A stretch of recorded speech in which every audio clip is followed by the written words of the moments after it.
Hello hi viewers, welcome to Veni beauty tips cooking. ఈరోజు ఈ వీడియోలో ఒక నెయిల్ టిప్ అండి. మనం నెయిల్ క్లీనింగ్ అవ్వడానికి ఇలా అరటిపండు మనం తిన్నాక పడేస్తాం కదండి, అది పడేయకుండా ఇలా నెయిల్స్ యూజ్ చేసుకోండి. నేను హెయిర్ ప్యాక్, ఫేస్ ప్యాక్ చేశాను. కంటిన్యూగా ఈ వీడియో కూడా చేశాను అరటిపండుతో. అలా నెయిల్స్ క్లీన్ చేసుకొని, నెయిల్స్ డస్ట్ అయినా మనము ఇంట్లో పని చేస్తుంటాం కదండి, హౌస్ వైఫ్స్, గిన్నెలు కడిగినా, బట్టలు వాష్ చేసినా, మాప్ పెట్టినా అలా మనం అనుకోకుండా వెళ్ళిపోతుంది కదండి. ఎంత క్లీన్గా ఉన్నా అది క్లీన్ అవుతుందండి. చాలా మంచిదండి. అలా యూజ్ చేసుకుంటే స్మూత్గా ఉంటుంది అండ్ రఫ్నెస్ పోతుందండి, పగిలినా కానీ అండ్ ఎండకు పోయినా చల్లదనంగా ఉంటుంది. ఒకసారి ట్రై చేయండి. తెలియని వాళ్ళైతే, తెలిసిన వాళ్ళైతే ఆల్రెడీ తెలుసు కదండి, వాళ్ళు ఫాలో అవుతూ ఉంటారు. తెలియని వాళ్ళ కోసమే ఈ వీడియోస్ అండి. అలా రుద్దేసుకోండి. నెయిల్స్ చాలా ఇంపార్టెంట్ కదండి.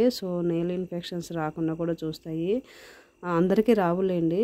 వాళ్ళు ఏదో ఇబ్బందిగా ఉంటేనే నెయిల్ ఇన్ఫెక్షన్ వస్తాయి. ఏదైనా మంచిది మనం ఫాలో అవ్వడం ఇంపార్టెంట్. ఆడవాళ్ళకి అందంగా ఉండడం ఇంపార్టెంట్ కదా, అందులో గోళ్ళు కూడా బాగా నీట్గా పెట్టుకోవాలనుకుంటారండి. అలా రఫ్ చేసుకోండి నెయిల్స్ అంతా. ఒక 15 మినిట్స్ ఆగాక కడిగేసుకోండి నెయిల్స్. కాళ్ళకు కూడా యూజ్ చేసుకోవచ్చండి మనము. చాలా ఇంట్రెస్ట్గా ఉన్నట్టు, ఇది ఎక్కువ టైం తీసుకోండి. మనం ఏదో కొనుక్కొచ్చుకోవాలి, వాడుకోవాలి అనేది కాదు కదా, న్యాచురలే కదా. కొంచెం ఓపిక తెచ్చుకొని లేడీస్ డైలీ ఒక 50 మినిట్స్ కేటాయించండి మన ప్రొఫెషన్ లైక్ మీన్స్ మన బ్యూటీ కోసం. అలా రబ్ చేసుకోండి. చూడండి ఆల్రెడీ రుద్దానండి, అందుకే అలా లైట్గా అన్నాను. కాళ్ళకు కూడా యూజ్ చేసుకోవచ్చండి. చూడండి నా నెయిల్ చాలా పాడయ్యాయండి. చూడండి అలా పాడయ్యాయో. 1 మంత్లో చేంజ్ చేస్తానండి. మేము కొత్త హౌస్ కన్స్ట్రక్షన్ చేస్తున్నామండి, ఆ వర్క్లో ఇలా అయిపోయినాయి. చూడండి అలా రఫ్ చేసుకోవాలండి. అలా ఎస్పెషల్లీ నెయిల్స్. నెయిల్ పాలిష్ పెట్టానండి. అలా ఇన్ఫెక్షన్ రాకుండా ముందుగా అలా రఫ్ చేసుకోండి. మీరు కూడా ట్రై చేయండి. ఎలా ఉందో నాకు కమెంట్ చేయండి. ఫస్ట్ టైం మా ఛానల్ చూస్తున్నట్లయితే please subscribe the channel, like the button అండి. మీ సపోర్ట్ ఉంటే ఇలాంటి మంచి మంచి వీడియో చేస్తూనే ఉంటాను.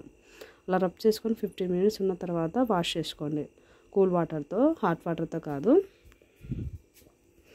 కాళ్ళ పగుళ్ళు కూడా తగ్గుతుందండి. అలా రఫ్ చేసుకోండి.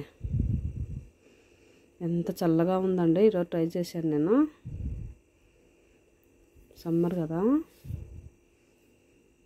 చాలా చాలా చేంజ్ వచ్చిందండి. నేను వాష్ చేశాక వీడియో చూపించలేకపోయాను ఫర్ రీజన్స్ వల్ల. నేను ఇంకా అదర్ వీడియోస్లో నేను చూపిస్తానండి. Please follow my channel and more videos on my channel please.